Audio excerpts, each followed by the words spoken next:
From WSYR 9.2 Syracuse, this is News Channel 9 at 10. A teacher and his students end up in the hospital after working on a science experiment. Good evening, everyone. Thanks for joining us. I'm Christy Casciano. It happened in a classroom on the east side of Sewell Road Middle School around 1 o'clock this afternoon. A teacher was conducting an experiment for his class when there was some sort of reaction. The kids who were sitting at the lab table where he was conducting the demonstration were burned, as was the teacher. Nearby papers and books also caught fire. The superintendent says flames were quickly put out by other staff members. Firefighters were called as the middle school and Sewell Road Elementary were evacuated. It was apparently methanol or methanol gas vapors that spontaneously ignited. We're not real sure at this point what caused the ignition, but there was a rather explosive reaction. 3 students were hurt. 2 suffered serious burns on their necks and faces. A teacher suffered burns to his hands. They were all taken to Upstate Hospital by ambulance. 2 students are still hospitalized. We'll have more on News Channel 9 11 at 11. If you plan to drive north on I-81, we do have a traffic alert for you. The Department of Transportation has closed the northbound lanes between exit 12 in Homer and exit 13 in Preble. This after a truck struck the I-81 bridge. Crews are inspecting the bridge for possible damage. No word on when the lanes will reopen. Good news for our community tonight. A new business school is on its way to Syracuse. Lemoyne alum Michael Madden announced his latest and largest gift to his alma mater, $7 million to establish the new Madden School of Business. Had it not been for Lemoyne giving something to me, a scholarship, I couldn't have progressed my career. I wouldn't be here today. Originally from Buffalo, Madden graduated from Lemoyne College 40 years ago and now manages a private equity firm in New York. Noah Delaney, the 10-year-old hockey fan from Fulton, won a day with the Stanley Cup. Noah won a national contest after writing an essay about how hockey helped him get through his dad's deployment to Afghanistan. And now, with the help of your vote, Noah's dream will come true. We'll know all about the big day and hear from Noah tonight at 11. Don't miss it. NFL draft, that's happening right now. We're waiting for SU's defensive lineman Chandler Jones to be drafted. Football analysts say Jones could be drafted as high as number 10. If he makes it through the first round, he would be the first pick from SU since Dwight Freeney 10 years ago. The draft can go on as late as midnight, so tune into News Channel 9 11 at 11 for the very latest. Lawyers for Jim Boeheim and SU will appear before a state Supreme Court judge tomorrow to ask him to dismiss a lawsuit against them. Michael Lang and Bobby Davis are suing both the coach and the school for defamation. They say Boeheim accused them of lying and seeking money when they came forward to say they were molested by former assistant coach Bernie Fine. The hearing starts at 2 o'clock. We'll have complete coverage on News Channel 9 at 5 o'clock and at 9WSYR.com. Former Syracuse University assistant basketball coach Bernie Fine will soon work in basketball again. The Israeli Basketball Super League announced today it's hired Fine as a consultant. He won't be leaving home. Fine will work from his new home in Florida. Fine was fired by SU last November and continues to be investigated on allegations of sex abuse. He denies any wrongdoing. They allegedly used someone else's credit card to go on a $6,000 shopping spree, buying up everything from liquor to makeup. It was all caught on tape. Tonight, these 2 teenagers are facing some serious charges. Syracuse police say Marissa Boyer of Skaneateles and Kira Turkowitz of Syracuse used the card more than 40 times at 28 different locations. Tips poured in once we showed you this video. The girls turned themselves in.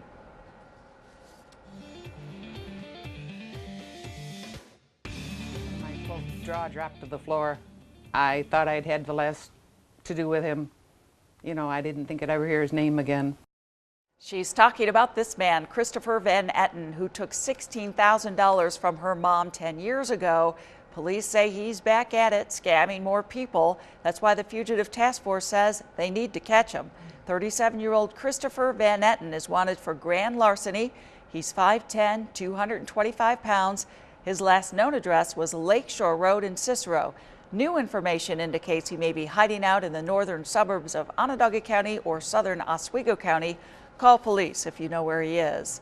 If you have that information, you can call the Fugitive Task Force on their confidential tip line, 473-7625. You don't have to leave your name. In Tompkins County, an update on an animal neglect story we first told you about back in January with these haunting images. Today we learned the sentence for the woman who starved Sheila, who you see here, and starved another dog to death. Christina Carpenter will have 3 years probation and will have to complete 100 hours of community service at the Tompkins County SPCA. Carpenter pleaded guilty earlier this spring. Sheila has made a full recovery. Police in Oneida County have arrested 29-year-old Shamel Green and 30-year-old Kia Robinson for selling drugs from a house in Rome. $11,000 worth of crack cocaine and heroin is off the streets tonight. News Channel 9's Lee Isaacson tells us police are seeing heroin as a growing trend, and with it comes even more dangerous activity. Nearly $200,000, that's the amount George Zimmerman has collected through his website, says his attorney tonight. Orlando lawyer Mark O'Mara says he learned about the cash after he told the court Zimmerman had little resources to pay legal fees. The murder suspect was released Monday on a $150,000 bail. The prostitution scandal in Colombia rocked the Secret Service, and now the agency says it's checking on more reports of bad conduct. They're investigating whether its employees hired strippers or prostitutes during the president's visit to El Salvador last year. 9 Secret Service agents have resigned or they're being forced out as a result of the scandal. Summer is just around the corner, and today Wegmans has announced it will freeze the prices on those products most of us like to buy during the summer season. They say prices will be frozen on 62 products. That includes condiments, sausages, salad greens, and more. The full list will be released by the end of the month. The price freeze will be in place from Sunday, April 29th until August 25th. Well, some nasty rain out there in some spots of central New York. Will it linger for our morning commute? Storm Team Chief Meteorologist Dave Longley joins us with Central New York's most accurate forecast. 70s. Thank you, Dave. And that's our report for tonight. Thanks for joining us. News and weather updates anytime at 9WSYR.com. Have a great night. Today on NCC News at 4, record-breaking temperatures on the official first day of summer. There's no AC in here, so at the store it's kind of brutal. Pools are now open, and we'll take a look at how people are staying cool during the longest day of the year. One of the biggest employers in Onondaga County, but how much does Syracuse University really contribute to the local economy? I'll have that story coming up on NCC News. And a look at the woman behind one of the toughest sports on the rink. NCC News starts now.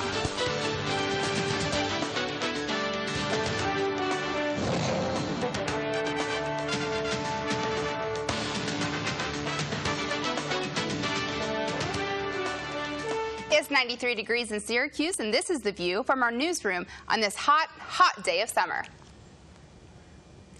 I'm Amanda Watkins. Thank you for joining us. And I'm Danielle Woods. The wilting heat is upon us on this summer solstice and longest day of the year. A hot and humid day to remind us that the season is officially here. We begin our team coverage today with NCC's Steve Batari on the weather patio. And Steve, is it as hot as it was this morning when I was out there? Thanks, Steve. Make sure you stay cool out there. And with this forecast, people are desperately trying to cool off. That's why just an hour ago, 4 city pools opened to the public. Candace Dunkley is in one of them. Candace, are people taking advantage of the pools? Thank you, Candace. And we also have good news for beachgoers. Onondaga County has announced that Jamesville Beach and Oneida Shore will extend their hours. Jamesville Beach and Oneida Shores will be open today and tomorrow until 8 p.m. Regular weekday hours are Monday through Thursday from 12 p.m. to 6 p.m. Visit OnondagaCountyParks.com for more information. And whether you hit the pool, the beach, or not, the County Health Department wants to make sure you are staying safe in this heat. So please watch out for these signs that indicate that you may have been in the heat for too long. Extremely high body temperature, above 103 degrees, red, hot, and dry skin with no sweating, a throbbing headache, dizziness, nausea, or confusion, and unconsciousness.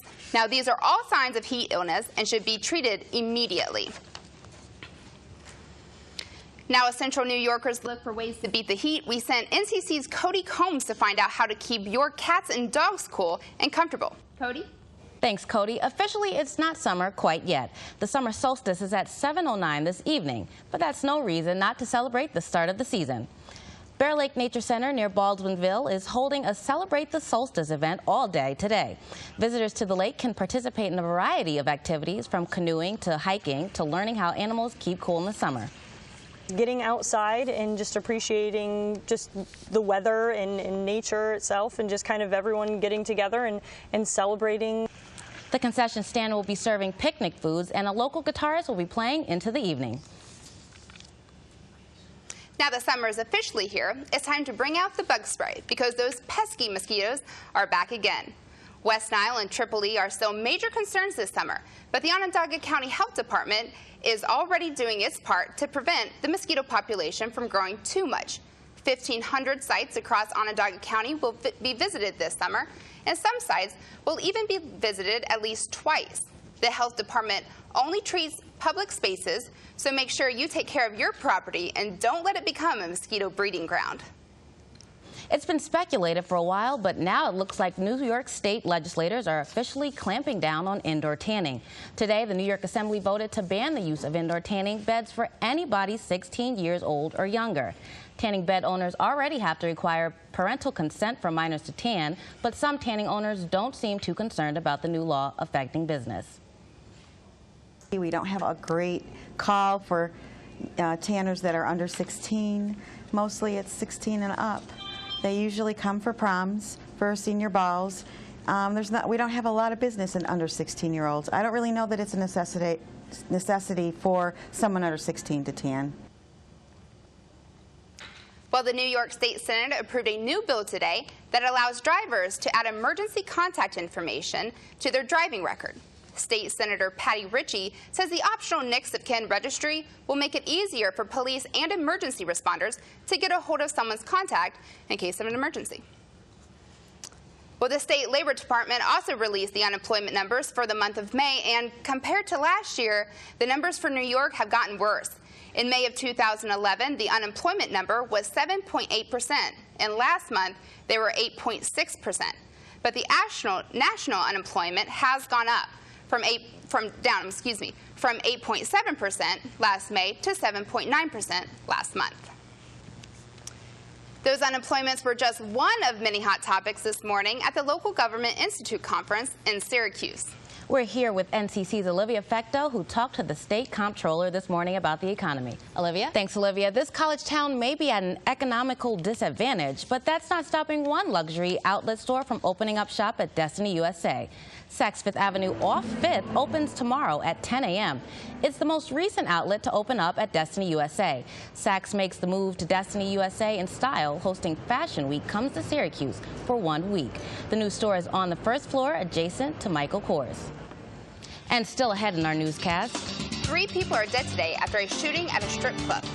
And we'll show you the only full contact sport in Central New York. We warn you, full contact.